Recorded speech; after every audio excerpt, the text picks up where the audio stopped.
नमस्कार, आप देख रहे हैं टाइम्स न्यूज और मैं हूं आपके साथ छवि।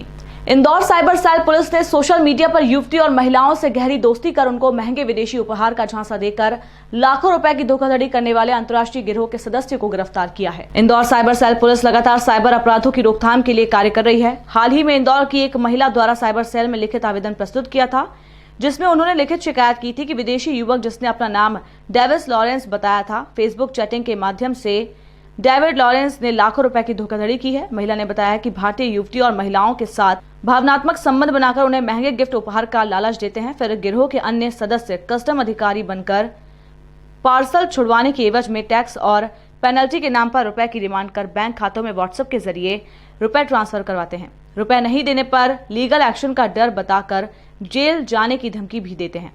इस तरीके से इंदौर की रहने वाली महिला के साथ करीब 32 लाख की धोखाधड़ी की गई है। इंदौर साइबर सेल पुलिस पूर्व में भी एक नाइजीरियन युवक जिसका नाम विजडम एक को गिरफ्तार कर चुकी है और ये दोनों ही शातिर अपराधी एक ही गिरोह के सदस्य हैं।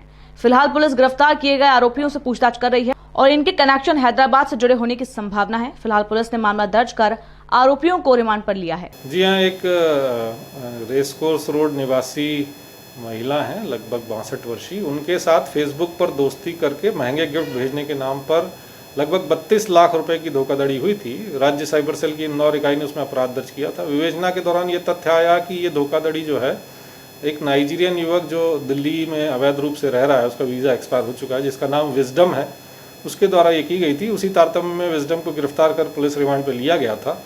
विजडम से जो भी हमको डिजिटल एविडेंसेस जब्त हुए थे वो हमने देश की सभी साइबर सेल से साझा किए थे और इस संबंध में हैदराबाद की साइबर सेल को उनके यहाँ 2 अपराध दर्ज हैं वर्ष 2020 के।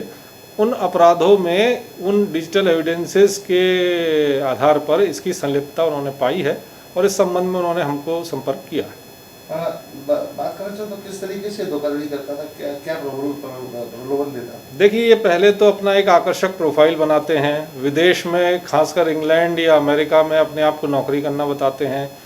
फिर ये बताते हैं कि वो आपसे काफ़ी प्रभावित हैं। फिर अपने परिवार में या तो किसी बच्ची, जैसे इस मामले में उसने अपनी एक जूलियट नाम की तथाकथित बच्ची से भी इनकी चैट करवाई, जो महिला पीड़ित हैं इंदौर की, और फिर भावनात्मक रूप से ब्लैकमेल करके फिर उनको महंगे गिफ्ट भेजने के नाम पर और गिफ्ट का कस्टम में अटक जाना, फिर कस्टम ड्यूटी के नाम पर, फिर उसमें कुछ दूसरी एंटी मनी लॉन्ड्रिंग के नाम पर कई सारी बातें करके और अलग अलग खातों में फिर ये पैसे जमा कराते हैं।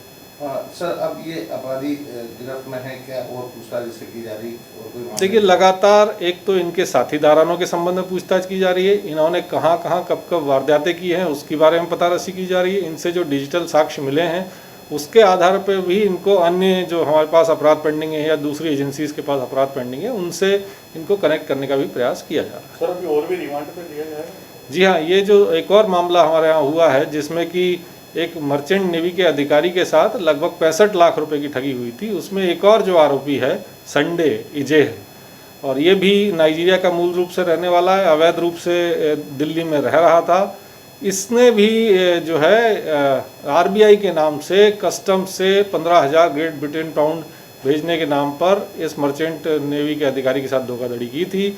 इसको भी गिरफ्तार किया गया है, इससे भी साक्ष्य मिले हैं और सभी साक्ष्यों के आधार पर हम इनको अन्य अपराधों में इनकी संलिप्तता जांच रहे हैं। टाइम न्यूज देखिए अब आपके मोबाइल और स्मार्ट टीवी पर लाइव प्ले स्टोर से डाउनलोड करें।